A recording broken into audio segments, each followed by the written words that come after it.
Congratulations on that big victory. Colin Dorgan, one brave kid. That's Nightly News for this Thursday. I'm Tom Yamas. We thank you so much for watching. Tonight and always, we're here for you. Good night.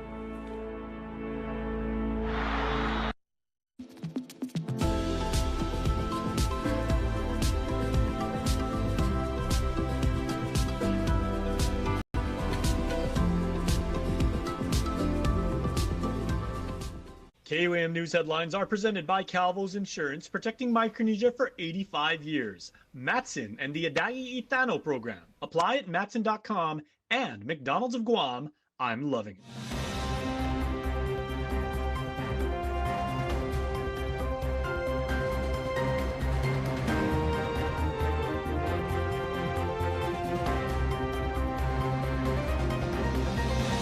Ahead on KUAM News Primetime.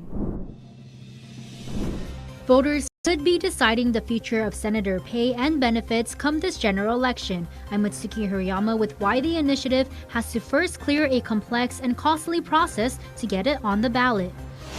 From missing details to limited input, the 2025 draft programmatic agreement continues to draw heavy scrutiny at the legislature. I'm Nevaeh Anderson with the details coming up.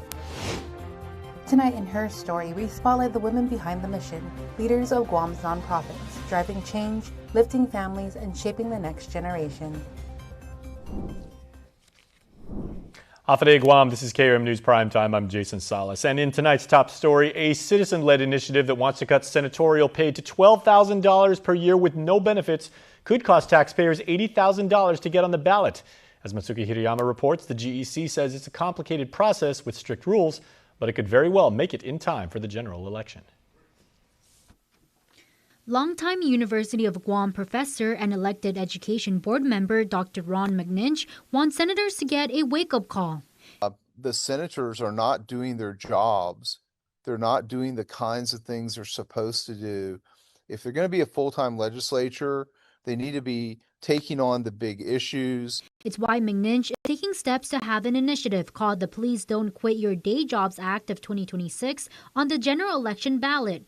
The proposal seeks to slash senator pay from $55,000 to $12,000 and cut all benefits. I selected $12,000 because I looked at the Nebraska model first. The Guam legislature is designed around the Nebraska model, and they have $12,000 a year. That's one thing. I originally wanted to set it at $100 a year, but I knew that that would be totally impractical. McNinch says the initiative is about giving voters a say. This is just an initiative, and that just simply means we debate it, we discuss it. I'm going to need the public's help to get signatures on this. Before that can happen, the process to get on the ballot is strict. Guam Election Commission Executive Director Maria Pangilinan says McNinch must submit required documents and pay a $200 filing fee, hold 10 village meetings, then collect thousands of signatures from registered voters. So he has to collect, to be exact, 5,432 signatures. And that's all before an August 13 deadline. McNinch argues the system itself makes it too hard for everyday citizens. The way that they've designed our initiative law makes it impossible for a normal citizen to get a normal item on the ballot. It's very, very, very difficult. It should not be. Pangilinan says the rules were tightened after a failed gambling initiative, adding requirements like those public meetings. If McNinch meets all the requirements, it could very well make it to the ballot. But the process comes at a cost to taxpayers. The Guam Election Commission will have to pay $80,000 about. Pangilinan says most of that money goes toward required publications and mailing information to voters. Meantime, McNinch says the effort is about giving power back to the public. As citizens, we have a right to have a voice in government. And I feel that given our current structure with a full-time legislature who views themselves as employees, we've lost that voice because they become so detached. In order for the senators to connect with the people, they need to be out in real jobs. They need to be out in the real community most of the year and then come back with things that the public needs. If he can meet the deadline and collect the required signatures, voters could get the final say at the ballot box come November 3rd. Mitsuki Hirayama, KUAM News. Well, our Nevaeh Anderson continues her coverage of the oversight hearing of the Guam State Historic Preservation Office as your elected lawmakers are digging deeper into concerns over transparency, public input, and who ultimately shapes decisions under the proposed 2025 draft programmatic agreement. Here's Nevaeh with the latest. In the second half of the oversight hearing discussing the 2025 draft programmatic agreement between Joint Region Marianas and the Guam State Historic Preservation Office, lawmakers zeroed in on transparency and control. Senator Sabina Perez argued the draft agreement acts as a broad umbrella, covering nearly all Department of Defense projects without clearly identifying what those projects are. She pointed to missing details in key appendices, including land holdings and archaeological maps, saying the public is being asked to weigh in without the full picture. It's a hollow agreement. SHPO Division Supervisor Patrick Lujan stated the reality is they don't know what projects are coming either. Instead, the agreement relies on a growing archaeological sensitivity map designed to guide decisions as projects arise. Lujan added that the map is a major improvement from the 2008 PA as it's built on nearly 20 years of field data, not just projections. In addition, efforts are underway to improve transparency through a public-facing website to regularly post federal projects. Archaeologist Dr. John Peterson added that making those maps accessible could help communities contribute their own knowledge of cultural sites. While Senator Christopher Dueñas suggested abandoning the PA now could mean losing progress, Senator Chris Barnett stated the bigger issue is its drafting process. While public comment was allowed, community voices were largely absent during the drafting phase. So we hear all too often from our constituents as we go through the comment period after comment period that their comments really fall on deaf ears. Starting the process with broader community involvement could lead to a stronger agreement. Lujan disagreed, saying revisions can be made without starting from scratch. I think I have a good product already, and we're open to suggestions, and we're taking them, and we're adjusting accordingly. He shared the agreement could also bring federal investment back into Guam, supporting local archaeologists, strengthening preservation systems, and expanding access to cultural sites. For him, it's part of a broader effort to ensure the work is not just done on Guam, but increasingly by Guam. But not willing to stand down, Senator Perez says the risk of allowing some projects to move forward before full cultural reviews are complete is a no-go. She pointed to past development at the Camp Laws firing range where historic sites were lost, as a reminder of what's at stake. We saw with the firing range, there were 14 known historic sites removed completely, 80 other known historic eligible sites. That was a result of a programmatic agreement. And if we're saying programmatic agreements are here to protect our historic sites, that is a result of a programmatic agreement. SHPO maintains that higher risk areas will still require consultation, and Lujan also stressed there is no rush to sign, leaving time for public comments to be implemented in the draft. A roundtable discussion to further dig into the PA is expected to take place within the next 2 weeks. And though the public comment period on the draft ends today, Lujan says SHPO will continue taking your comments in preparation for the roundtable. Nevaeh Anderson, KUAM News. In other news, a legislative oversight hearing is putting in the spotlight on the Department of Public Works as lawmakers dig into ongoing challenges with permitting delays and abandoned vehicles. Agency Director Vince Areola says just 10 staffers are handling occupancy permits, construction inspections, business licensing checks, and elevator compliance, a workload that he admits is stretched quite thin.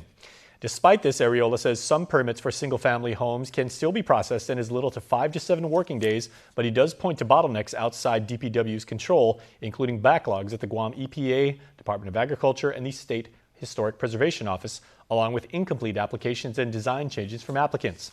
Efforts to modernize the system have also hit a setback as a proposed online permit tracking platform was stalled after a bid protest never moved forward.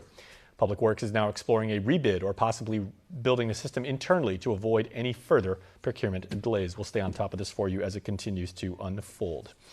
Meanwhile, the long-standing issue of abandoned vehicles may soon see movement as Public Works has entered a $2 million agreement with the aforementioned Guam EPA to privatize removal efforts, identifying several companies ready to take on the job. Areola says the capability is there, and now it comes down to getting the process moving. Well, we are going to move to our first commercial break, but please don't move because we will be back right after this.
is here, and it's blooming with savings at Kmart Guam. Step into the season with fresh styles for the whole family. Tackle your spring to-do list with tools for every project. Get everything you need to be spring ready. Find it all this season at Kmart Guam.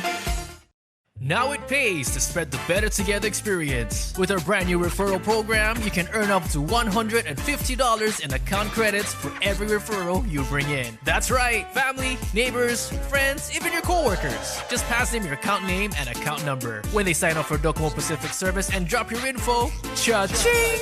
Credit applied. So spread the word and start stacking those savings. Additional conditions may apply. Docomo Pacific, we're better together. Her Story is Now. Brought to you by Manang Picas and V Plus Design Studio. All right, because it continues to be International Women's Month, this is our Her Story is Now series where we highlight local women leading Guam's community nonprofit organizations. These are change makers that are working every single day, dedicating their time, their energy, their thought, and their passion to uplift families, strengthen communities, and create opportunities. Enjoy.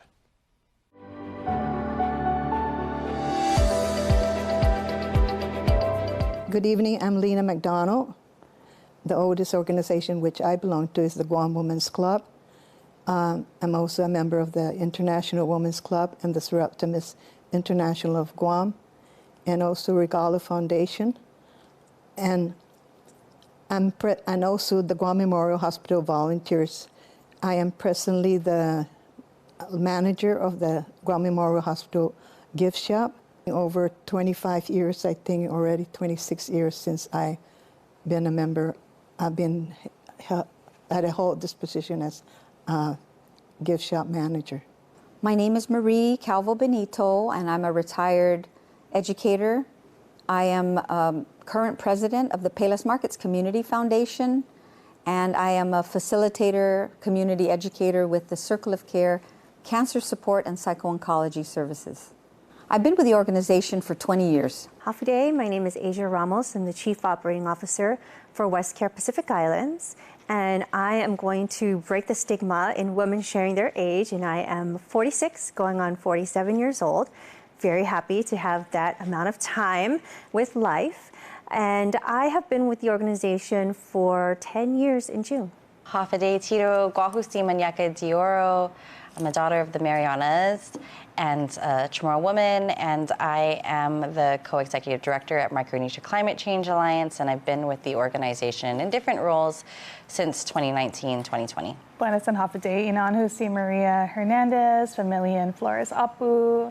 I am co-executive director of Micronesia Climate Change Alliance, and I've been with the group for about 3 years now.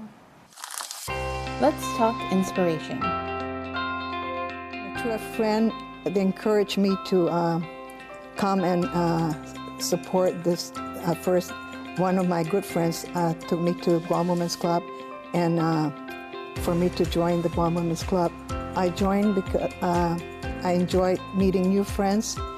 My inspiration stems from a strong belief that each of us has a purpose, and when called upon, we need to serve. Fortunately for me, the foundation has given me that opportunity. With the foundation, we wanted to create greater sustainability and long-term success for other nonprofit organizations. If you give a man a fish, you feed him for a day. If you teach a man to fish, you feed him for a lifetime. And so in 2006, we formed the Payless Markets Community Foundation. We hired a professional grant writer, and we offered training to interested nonprofit organizations who wanted to learn how to write grants, maybe improve their skill set and help them find funding beyond the time that maybe monies or finances we've afforded them were exhausted. The Circle of Care is the cancer support program under the foundation, and the inspiration behind that was to fill a gap here on services offered locally. It just quite coincidentally, the Guam Cancer Trust Fund put a call out for nonprofit organizations who were interested in putting in applications on how to help those going through cancer. So here we are. I'd like to say, roughly 10 years with some gaps in between. The Circle of Care is thriving, and just this past year we had 359 attendees with a cumulative attendance of 2,000 people coursing through our water aerobics, our cancer-free yoga, our art therapy, our counseling sessions. And so the inspiration truly was just to fill the gap that was lacking here on island. I grew up in the nonprofit world.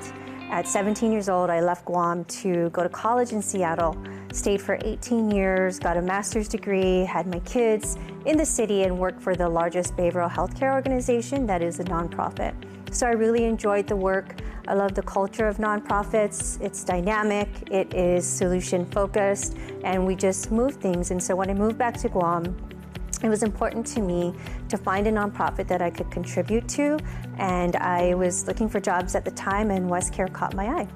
The impetus for beginning Micronesia Climate Change Alliance, and I've pretty much been around since the beginning, was Super Typhoon Yutu, which made landfall and destroyed a lot of Tinian and Saipan in 2018. And we realized then that there wasn't a lot being done at the community level to address the impacts of climate change that we're already experiencing, let alone will be experiencing generations down the line. And we realized that there needs to be more government response and community response to the changing of our world because of the warming planet. For me, joining the group just 3 years ago, I am part of the Retidian families, families who were displaced in the 60s from our ancestral land, Retidian, and just kind of growing up doing land advocacy and attending protests. My mom would load us up and we'd go and camp out on our land and just learning about protecting our waters, protecting our lands from our elders.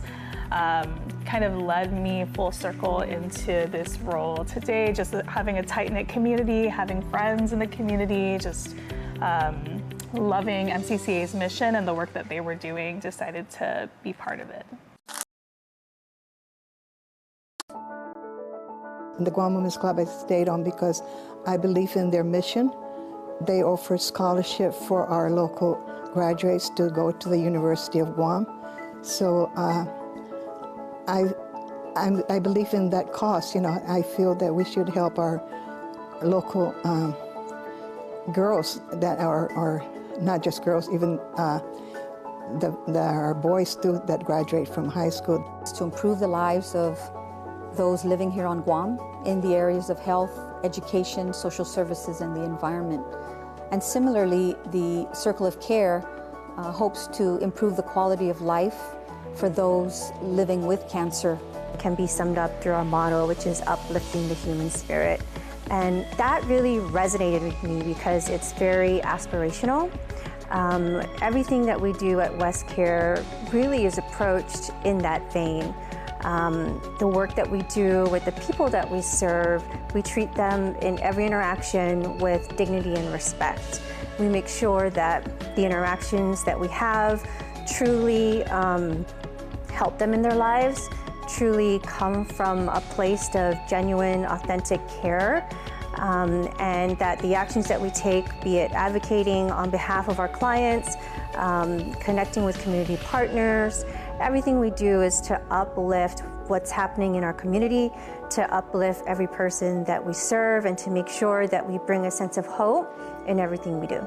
To unite and uplift Micronesian communities across our islands and region and into our diaspora to heal and be empowered to protect our sacred lands, waters, and our peoples.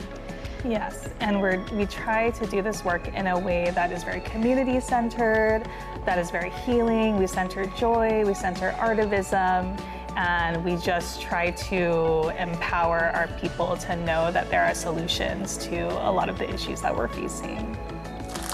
Your quote or mantra vibe? Be truthful, be loving, and be forgiving. I live by those.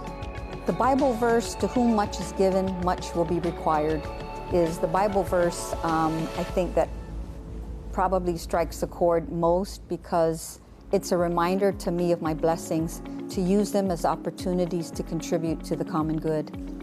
I really love the quote, "Be the change you want to see in the world," because it's both action-oriented and it's also reflective. Try and be what you aspire to be, what you want to see in the world. It makes a huge difference.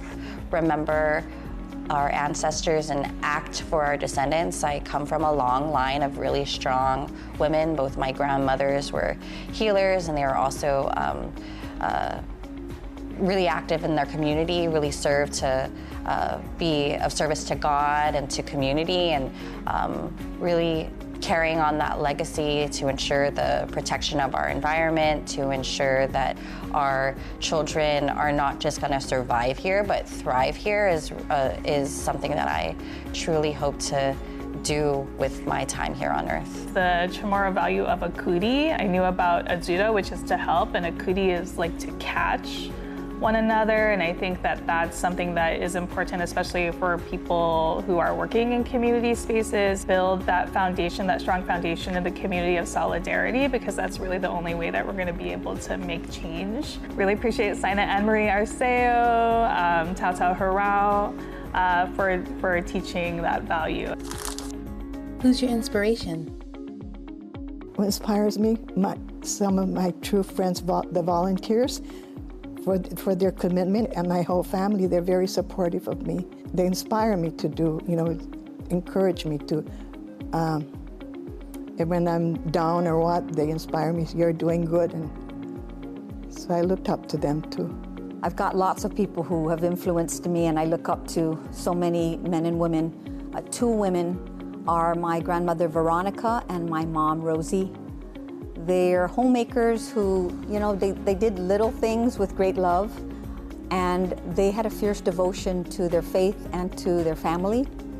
And two of my biggest heroes are my husband, whose genuine good nature, kindness, and generosity. I think he's also the ultimate optimist. He's going through his own journey with cancer, and so I see him as a bright light. And then my dad. My dad was a great hero to me. I think he introduced me to that quote. I think to whom much is given, much will be required. And he didn't just recite prayers and quotes. He truly lived them. It is several people, but I'm kind of like challenging myself between my dad, who is a amazing leader. He was the former president of GCC. He's taught me a lot about leadership, and he's just very nurturing and all-around cool guy. And a whole lot of women in my life, from my grandmother, who is Dr. Catherine Berdalio Uggan, who has made huge strides in cultural and language preservation. One time I was talking to my grandma and my auntie, and I said, hey, where were you when you were 37 years old? And she had like 7 kids and was pursuing her doctorate degree and was in San Francisco. And I looked at my cousin and I said, oh my God, we're so weak. We are so weak. Because if grandma was out there doing all these things, here I am complaining, tired from going to rugby practices and soccer practices and whatnot. So my grandmother really has done a lot for our community, and then my mother as well, in her role with the Guam Department of Education as an administrator of federal programs. And then of course, a whole gang of aunties on both sides who have taught me a lot about how to be in the family. And they're really those cultural preservationists, and have taught me the traditions and what it means in terms of interdependence and how you show up for each other. There's just like an endless amount of people who inspire the work that I do. I know it's cliche to say your grandmothers, but definitely my nanas and my na, and the way that they were able to care for their many, many grandchildren, nephews, and nieces, and just come from a place of love, even when it was being disciplinary, being a place for care and being a place that's trusted and consistent. That's what I hope to be for my own children and my own descendants, but also for our larger community. And how could I not say my mom? My mom, my grandmothers, to look look, Mom. Look, Mom. Hi, Mom. Our elders, we're a matriarchal society, and just seeing the women in our community lead is something really inspiring to us here at MCCA.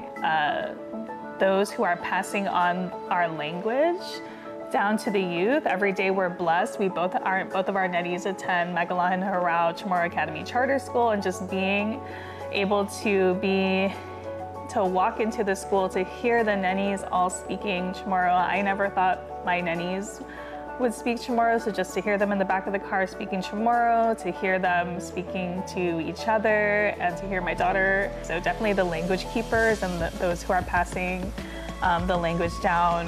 And then there's so many groups and spaces that are doing that, but definitely want to shout out our Sainas and Manpapeksai at Harao for sure. Her Story is Now, brought to you by Manang Pikas and V Plus Design Studio. Now for a look at your world at home. Fresh Island produce can't be beat, everybody. Looks good, tastes good, and is good for you. And here's some amazing fruits and veggies up at the swap meet in Dello.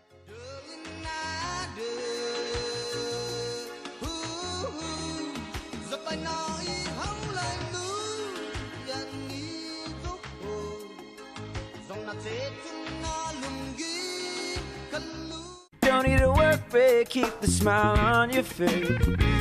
The moments you can't replace, and I'll be around. Whoa. You can count on me. You can count on me for life. Wherever life takes you, we're always here for you. Calvo's Insurance. Count on us for life.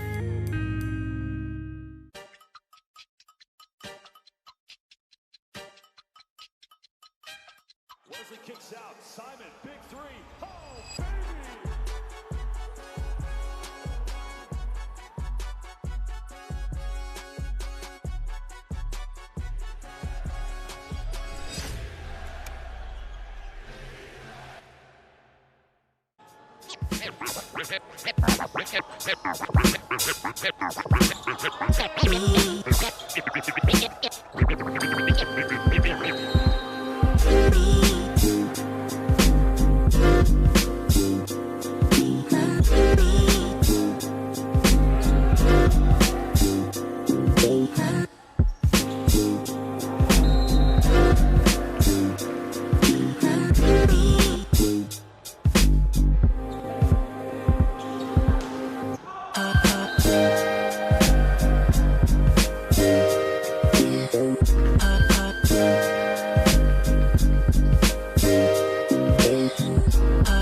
nicely kicks out. Simon, big three. Oh, baby!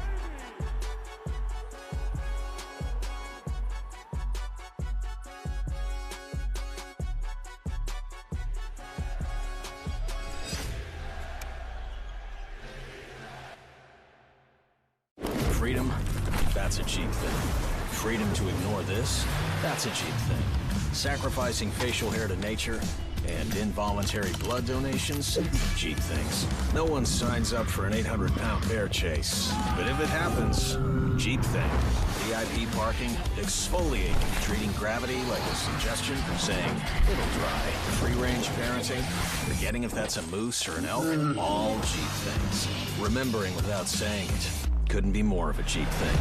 Sweating your tail off, freezing your tail off, and Americans saving another American's tail. Cheap things. Making a cheap vehicle for only people with cash like him? Not a cheap thing. Or confusing capability with unaffordability? No, not a cheap thing. Making adventure affordable? Now that's a cheap thing. So we're bringing you more cheap things this year, because cheap things should be everyone's thing. So inside is the sushi-grade ahi tuna prepared with the poke in a poke style, encased in a fresh furikake crate and soy butter sauce. Foodie Call is served fresh, presented by Pepsi.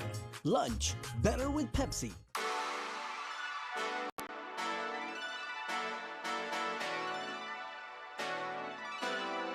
Alrighty guys, welcome back to another episode of Foodie Call. Guahusi Kobe. Guahusi Padme. And today we are at Proa, right here in Tumon, and we're trying out 2 delicious dishes. Oh yeah, so this first one we got is called the Proa's Beggar's Purse.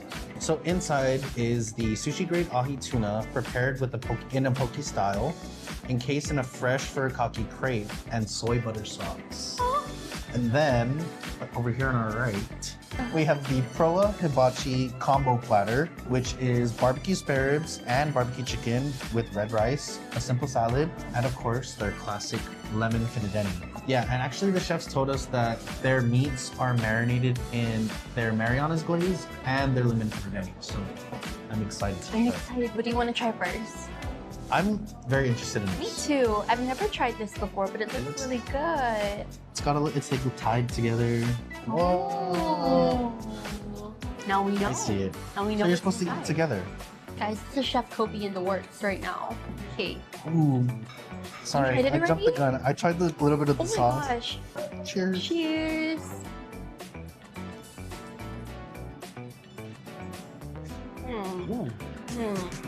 The poke is really, really good. It is really good. Oh, mine fell out. But like, I also like the crepe. It's a very savory version of the crepe, which I've typically only had like as a dessert, but it pairs really well with the fish. It's really soft. Before we move on to the hibachi platter, Oh, I'm so excited. we're gonna take a Pepsi break Yes. because lunch And Master tomorrow. is always better with Pepsi. Cheers.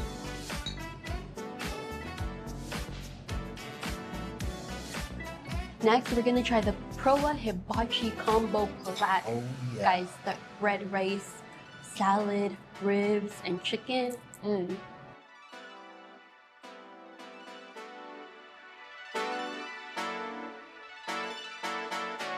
Alright guys, that wraps up this episode of Foodie Call. Thank you guys for joining us. Thank you to our friends at Fancy for making this happen. And of course to our friends here at Proa for taking care of us today. Be sure to check out their Instagram at Proa KUAM. They're open Monday to Saturday from 11 to 2. And they reopen for dinner from 5 to 8. Foodie Call is served fresh, presented by Pepsi. Lunch, better with Pepsi. Ooh, look at that. Oh, get right. 4. Oh yeah, look at that drive. And see that? Look at that. It's a Fresco Friday. I am wearing an amazing shirt. The color of a golf course, right? Especially this time of year where it's cold in the morning and then, you got wonderful island sunshine. And make sure to head out to the Country Club of the Pacific because on April 24th, you know what? That's my birthday. And I'm not vain like that. I'm just saying I would love to spend my birthday hanging out with the wonderful ladies of the Guam Women's Chamber of Commerce at their 13th golf party Golf Tournament. It is a wonderful course, it's a wonderful event, it's a wonderful organization, and we are going to help raise money to support women because it's International Women's Month, women in entrepreneurship, female empowerment, and we are going to provide in a really, really amazing way and have a lot of fun too. All right, speaking of fun, make sure to head down to GPO because Mes Tomorrow technically is a month, but we celebrate Tomorrow culture year round, right? And every single Saturday throughout the month of March, Para Iporbretsen y Tatauta has been performing. They will continue to and bring their love of culture, their celebration of heritage, our language, our chants, our dance, our song. They are going to entertain you each and every Saturday at 2 p.m.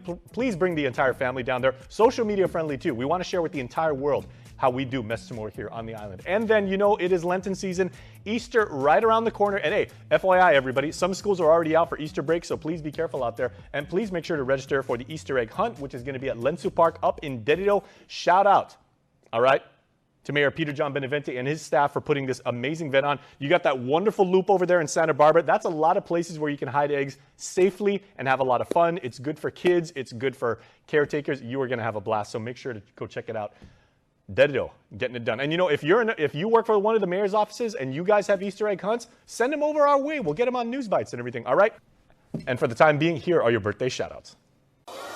It is the end of the work week, everybody, and you know what that means with our island weather lately. Cold in the morning, then super hot by 10 a.m. You gotta love our island spirit, and we say happy birthday to Zara. Happy birthday, sweet girl, from Auntie Liz, Zara, and Uncle Maurice. We hope you have an absolutely wonderful Friday birthday. Happy 19th birthday to Ariana Dimian. Happy birthday to you, love Nana, Pops, Mommy, and Damon Boys. So Zara and Ariana, today is your day, and we hope you have an absolutely fantastic Friday and fantastic birthday with your friends and family.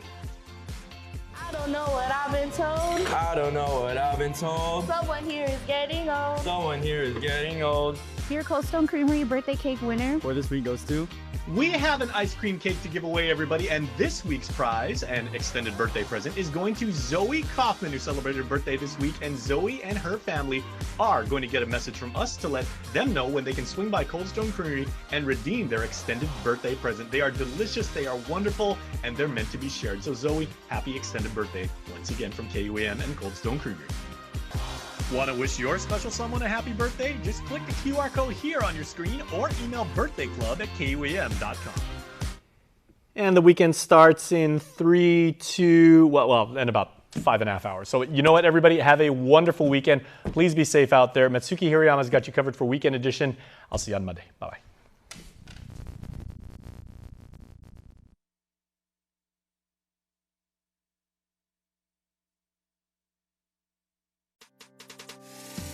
It's the One Micronesia Show, brought to you by Bank of Hawaii.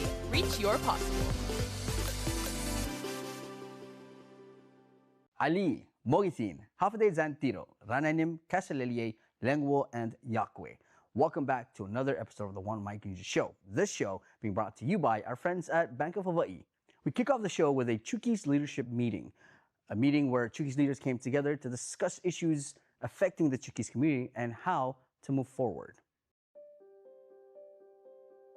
To kick off the show, we joined the Chukese Leadership Meeting, which was held on Saturday, February 28th at the FSM Concert Building. This was a meeting sponsored by the FAS Athletic Organization. This gathering brought Chukese leaders together to discuss pressing community issues and explore ways to strengthen support and resources for Chukese residents here on Guam. Among those in attendance were notable figures like Father Francis X. Hizo, a Jesuit priest who lived and worked in Micronesia since 1963 and is a longtime advocate for the community.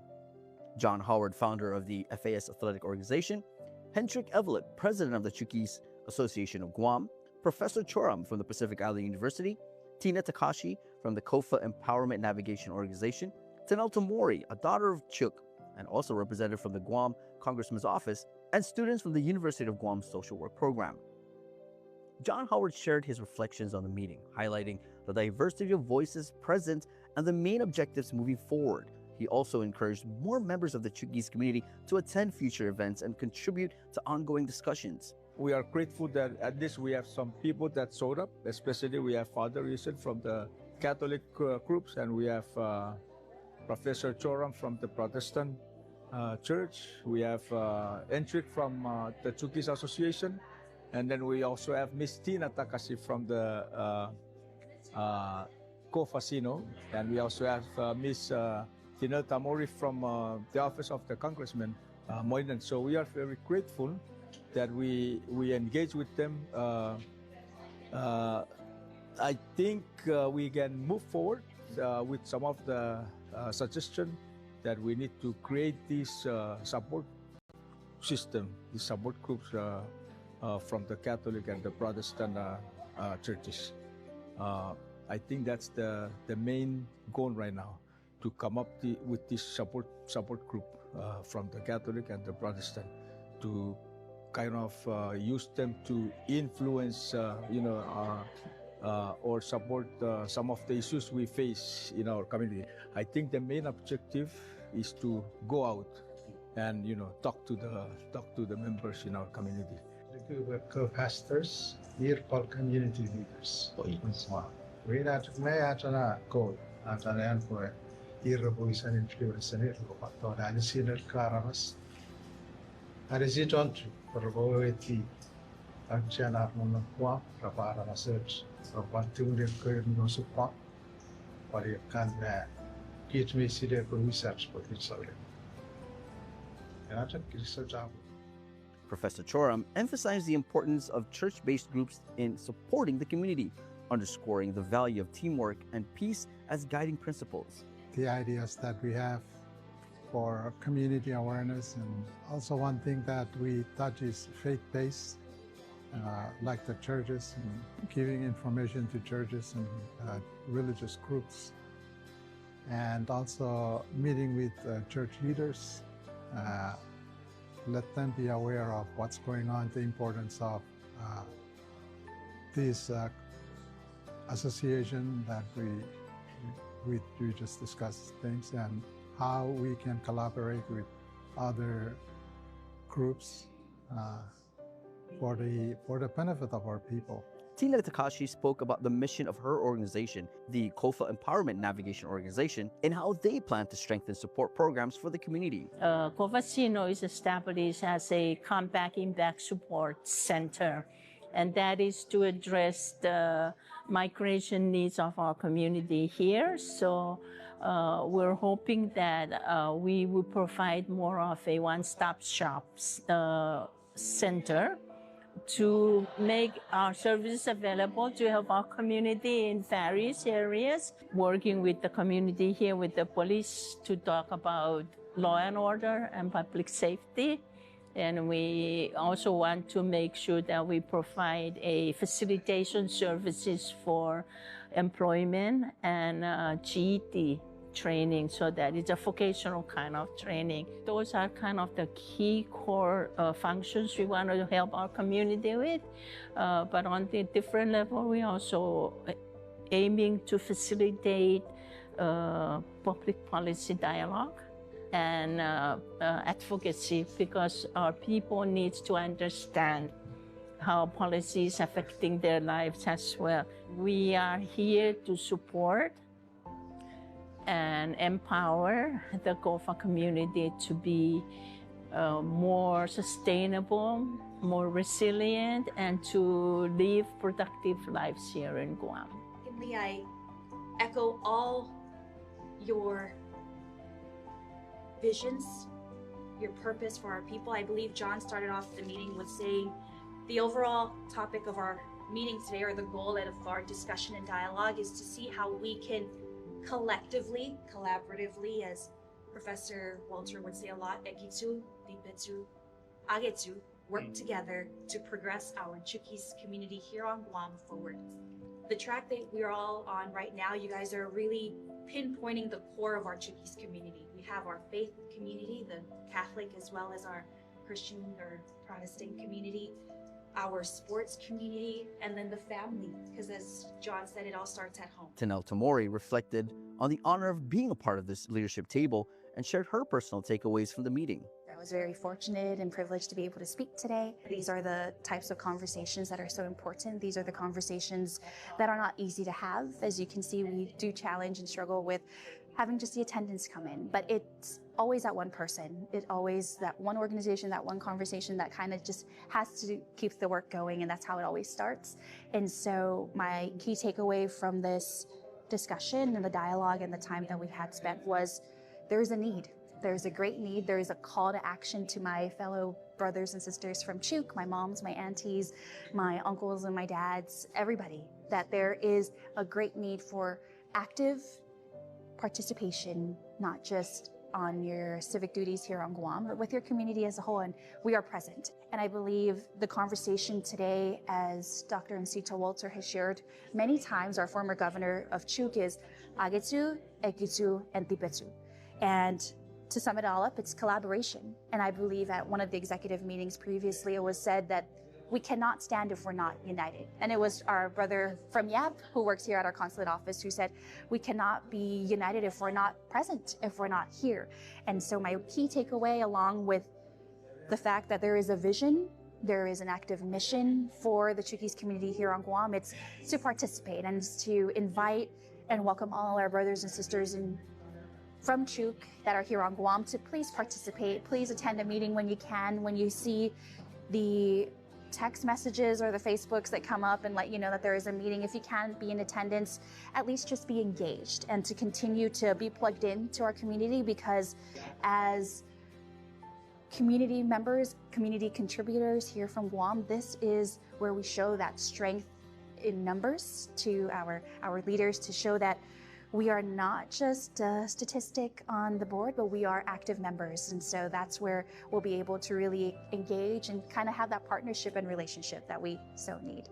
Last time, at our last meeting, we were the Rosan had main focus on the Otun near centralized area, which we call Chukese Community Center. Hendrik Evelick discussed a critical need for a Chukese community center, reinforcing the importance of having a dedicated space for support and programs. Different ideas were shared, and I'm glad that many of the ideas came from key persons within the community of Chukese or FAIs on Guam. And what I really want, and I emphasize also, I touch base on the importance of having our kids that are eligible to vote on Guam to get registered. I emphasize that because it's a key point moving forward that we can make them exercise their right to vote on Guam.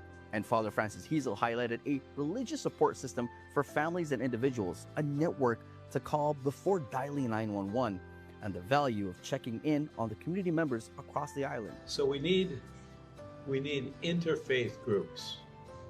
And we need the interfaith groups not just to go out and to do pious prayers and everything, as good as that is, but to sweep around and find out who's being neglected, who's overlooked, where are the homeless people, who's taking care of these people in Jigo, who's taking care of the people in the South. You know, how do we get in touch with them? How do we provide help for them when they need help? We've got people who would do that, you know, but they have to know. We have to have a information network. We need to do that, and we need to build an inter-church framework to take care of these needs. All agreed that more meetings like these are beneficial to the cause, providing a space for dialogue, collaboration, and stronger community support. Yes, I think we need to continue to discuss matters because each time and each year we may face different problems, different issues, or whatever that is needed for our people. So this kind of meeting is very important. We're looking at different aspects where we can devise a plan to work it out, and hopefully it will be effective. The collaboration is very important, that we come together no matter who calls the meeting. The important thing to think about is if it's about the goodness of our community, then we should come out and support. A message to them is to not be discouraged, to stand firm, be still, and to just continue doing the good work that you're doing in all the many different capacities. Keep at it, keep doing it. Do not let your head fall, because you're good people and we're all good people, and we're here to do the good work that we were all called to do. And that's all I have to say, is to not be discouraged. Thank you so much to John Howard and the FAS Athletic Club of the Chukese leaders for inviting me to sit in with this meeting to learn more about the issues, but at the same time talk about more about things that we can do to help the Chukese community here on Guam. We're going to take a break and we'll be back with more of One Micronesia Show. It's the One Micronesia Show, brought to you by Bank of Hawaii. Reach your possible.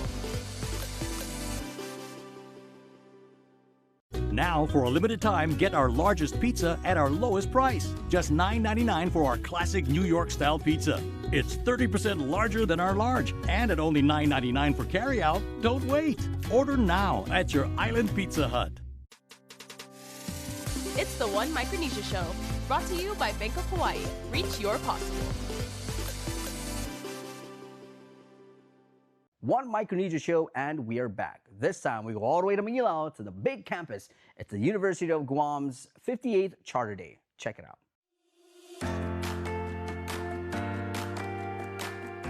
Next on the show, we head over to the University of Guam for its 58th Annual Charter Day celebration, held on Thursday, March 5th.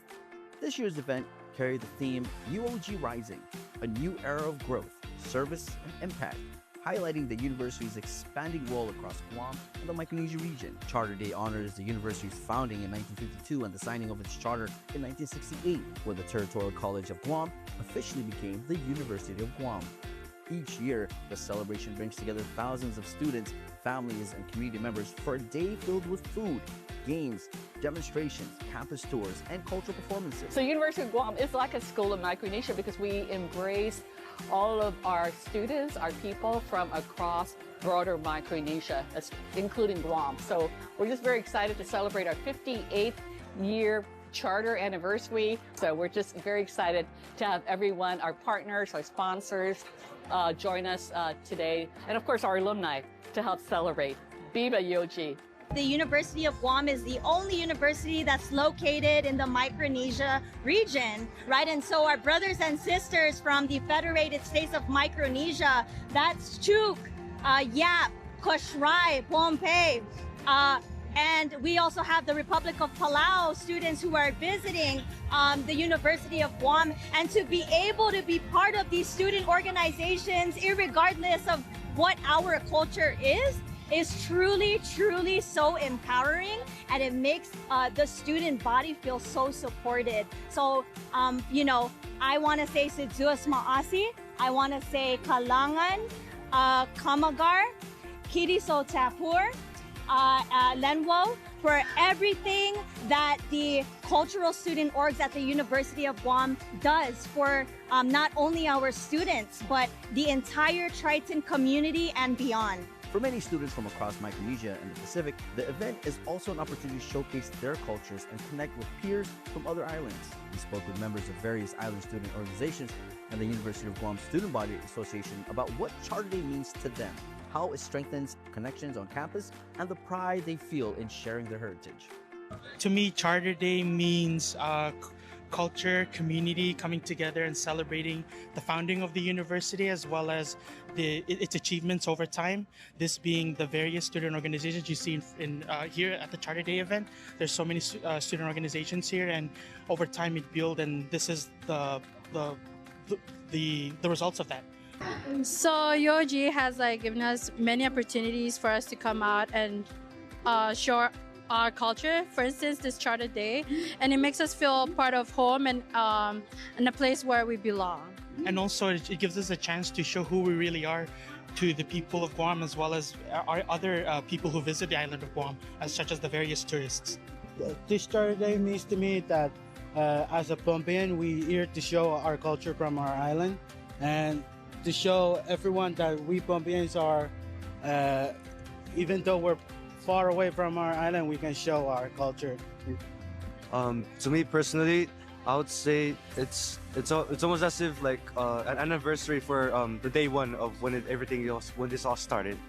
As for CSO, this reminds us of when we all decided to create this wonderful university as a whole, and it's also one of the main reasons why we have a home here for our students, a home away from home that we like to call it, which is Chukese organization under the university. From showcasing traditional attire to hosting booths and cultural performances, the students made it clear that Charter Day is more than just a celebration. It's a reflection of UOG's vibrant and diverse community. We're going to take a break, but when we come back, we'll give you more of sights and sounds of what went down at the 58th UOG Charter Day. It's the One Micronesia Show, brought to you by Bank of Hawaii. Reach your possible. Guam's auto appearance specialist, Elegant Reflections, has been providing the automotive industry with professional detailing and car care products at its highest quality, from complete detailing, full interior detailing, exterior detailing, headlamp restoration, hand washing, seat and carpet shampoo, engine degreasing, undercarriage cleaning, paint sealant, fabric protection, paint oxidation removal, and so much more. Visit us at our new location. Call 646-5555 for an appointment. Elegant Reflections, Guam's auto appearance specialist, over 20 years of experience. It's the One Micronesia Show, brought to you by Bank of Hawaii. Reach your possible. One Micronesia Show continues, and now we go back to UOG. Here are sights and sounds of the 58th Charter Day.